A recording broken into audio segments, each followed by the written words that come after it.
ಇನ್ನು ಅಬಕಾರಿ ಸಚಿವರು ಯಾವುದೇ ಕಾರಣಕ್ಕೂ ರಾಜೀನಾಮೆ ನೀಡುವಂತಹ ಅಗತ್ಯ ಇಲ್ಲ. ಅಬಕಾರಿ ಸಚಿವರ ಬೆನ್ನಿಗೆ ನಿಂತಿರುವಂತಹ ಸಿಎಂ ಸಿದ್ದರಾಮಯ್ಯ ಯಾರೋ ಅಧಿಕಾರಿ ಹೇಳಿದಾನೆ ರಾಜೀನಾಮೆ ಅಗತ್ಯವಿಲ್ಲ, ಆರೋಪ ಹೊರಿಸಿ ರಾಜೀನಾಮೆ ಕೇಳುವುದು ಸರಿಯಲ್ಲ. ಯಾಕೆ ಅಂದ್ರೆ ರಾಜ್ಯದಲ್ಲಿ ಅಬಕಾರಿ ಸಚಿವರು ಅಬಕಾರಿ ಇಲಾಖೆಯಲ್ಲಿ ದೊಡ್ಡ ಮಟ್ಟದಲ್ಲಿ ಹಣವನ್ನ ವಸೂಲಿ ಮಾಡಲಾಗ್ತಾ ಇದೆ ಅನ್ನುವಂತಹ ವಿಚಾರ ದೊಡ್ಡ ಮಟ್ಟದಲ್ಲಿ ಕೋಲಾಹಲ ಸೃಷ್ಟಿಯಾಗಿತ್ತು.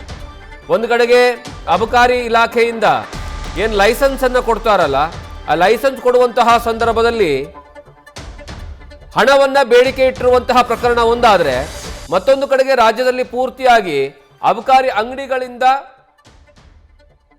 ಸಾರಾಯಿ ಅಂಗಡಿಗಳಿಂದ ಹಣವನ್ನ ವಸೂಲಿ ಮಾಡಲಾಗ್ತದೆ ಅನ್ನುವಂತಹ ಆರೋಪ ಇತ್ತು. ಈ ಕಾರಣಕ್ಕಾಗಿ ಅಬಕಾರಿ ಸಚಿವರ ರಾಜೀನಾಮೆಯನ್ನು ಕೊಡಬೇಕು ಅಂತ ವಿಪಕ್ಷಗಳು ಪಟ್ಟು ಹಿಡಿದಿದ್ವು. ಆದರೆ ಇವತ್ತು ನಡೀತಾ ಇರುವಂತಹ CLP ಸಭೆ ಏನಿದೆ, ಆ ಸಭೆಯಲ್ಲಿ ಸಿಎಂ ಸಿದ್ದರಾಮಯ್ಯನವರು ಸಚಿವ RB ತಿಮ್ಮಾಪುರ ಬೆನ್ನಿಗೆ ನಿಂತಿದ್ದಾರೆ.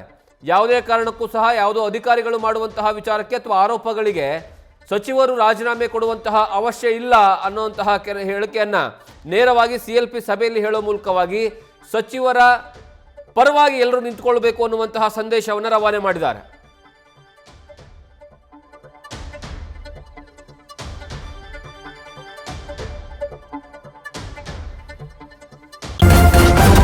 ನ್ಯೂಸ್ ಫಸ್ಟ್ ನಿರ್ಭೀತಿಯಿಂದ ನಿಮ್ಮ ಪರವಾಗಿ.